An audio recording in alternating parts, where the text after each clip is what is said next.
A luxury apartment, a famous name, and a body found below a fifth-floor window. Nothing about this case feels complete. Nothing about it feels simple.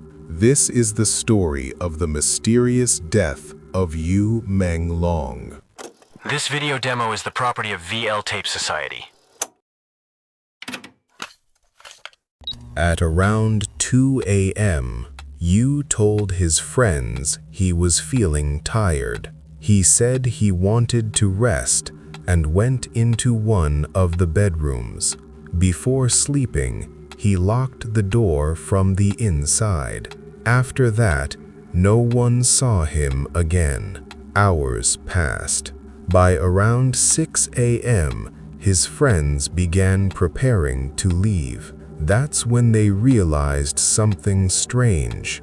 Yu Menglong never came out of the room. At the same time, a resident from the apartment complex was outside walking their dog. That resident made a horrifying discovery. Yu Menglong's body was lying in the courtyard below.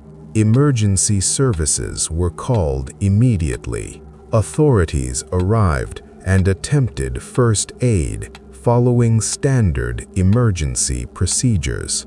They checked his breathing, his pulse, and his pupils. Normally, when light is shined into the eyes, the pupils constrict. It's a basic neurological reflex, but in Yu's case, there was no response. This indicated that his brainstem was no longer functioning. Yu Menglong was pronounced dead at the scene. His body was carefully placed into a body bag to preserve its condition and prevent contamination. The area where he fell was secured with police lines. This was crucial. Investigators needed the scene to remain sterile, so evidence like broken glass, the position of the body, and traces of bodily fluids could be properly documented. Yu's body was then transported to a designated hospital for further forensic examination. The purpose was clear: official identification and a deeper medical investigation. So what happens to the human body after falling from a fifth-floor height? Anything above 10 meters, roughly 4 floors, is considered extremely lethal. But outcomes still depend on several factors: body weight, landing position, surface below, and the person's physical condition beforehand.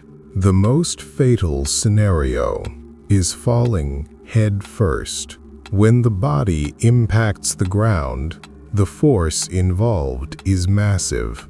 Internal organs have no time to absorb the shock.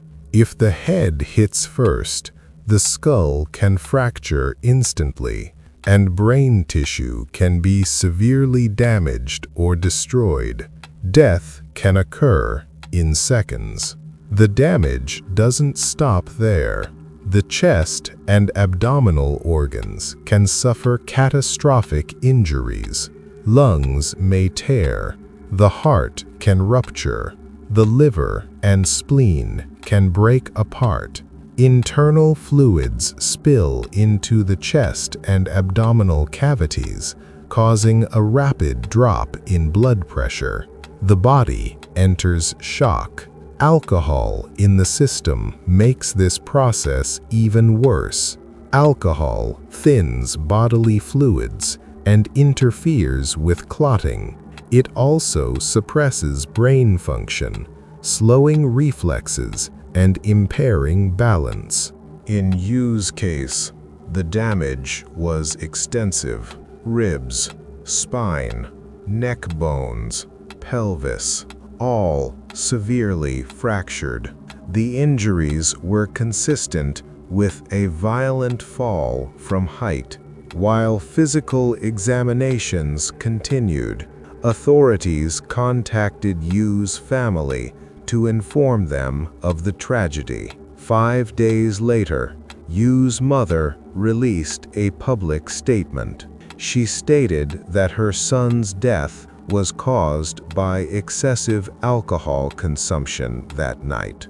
According to her explanation, Yu had consumed a large amount of alcohol. Alcohol suppresses logical thinking and risk assessment.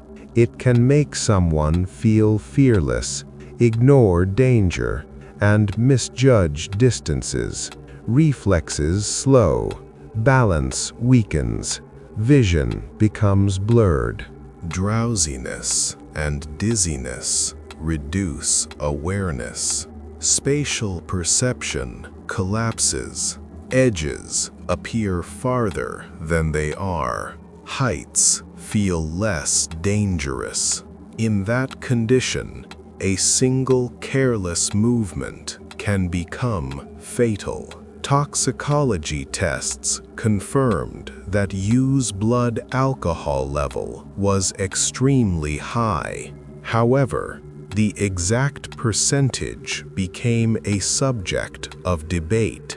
Some sources claimed it was around 0.38%. Others argued that number was uncertain. What is known medically is that levels above 0.08% already severely impair coordination.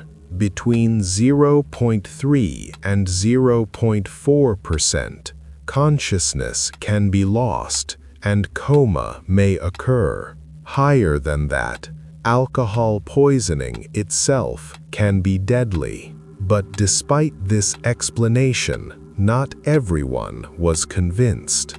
As investigators continued their work, attention shifted back to the apartment, specifically to the room where Yu had gone to rest, because that room raised more questions than answers. The bedroom door was still locked from the inside when authorities arrived.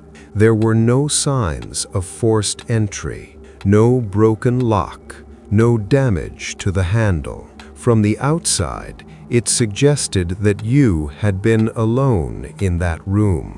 Inside, the scene looked quiet. The bed was neat. There were no obvious signs of a struggle, no overturned furniture, no scattered objects. But something felt incomplete. The window in the room was open, and that detail alone became the center of public speculation.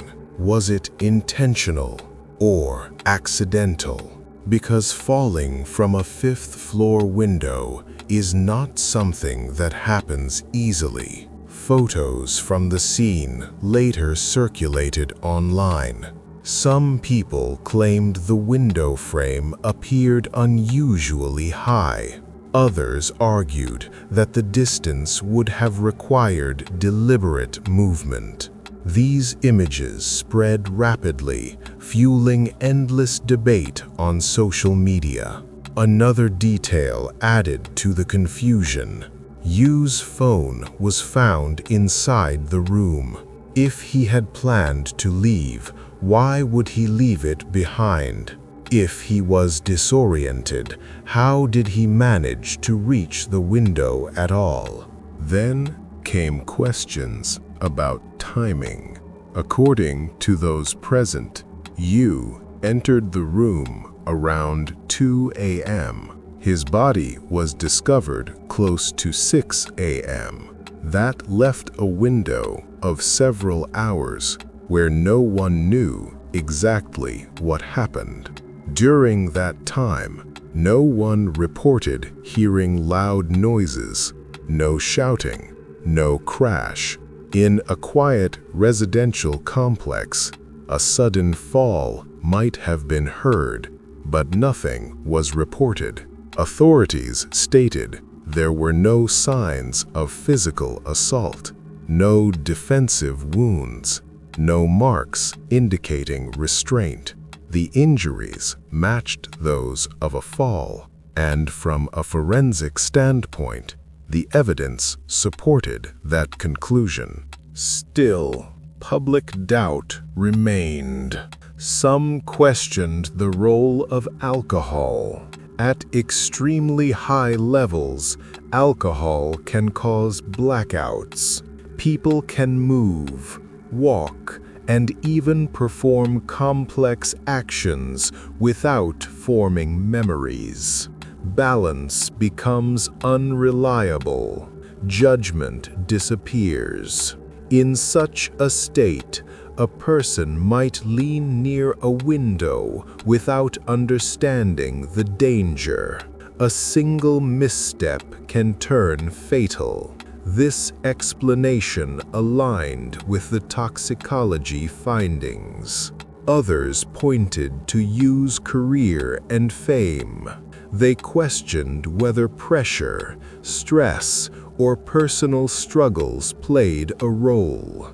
But investigators found no suicide note, no recorded message, no history indicating suicidal intent.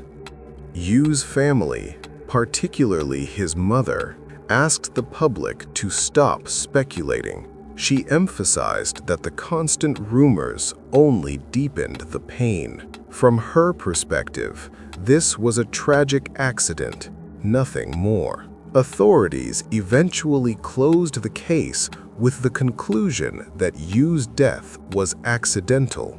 The fall was attributed to severe intoxication and loss of balance. No criminal involvement was found. Yet even with an official explanation, the questions never fully disappeared. Because when a young life ends suddenly, especially one lived in the public eye, silence invites imagination. What remains is not a mystery solved, but a life cut short. A talented actor, a son, a friend, gone in the matter of seconds. Not every tragedy hides a secret. Some are simply the result of one moment going wrong. But unanswered questions have a way of echoing long after the truth is spoken. This has been VL Tape Society.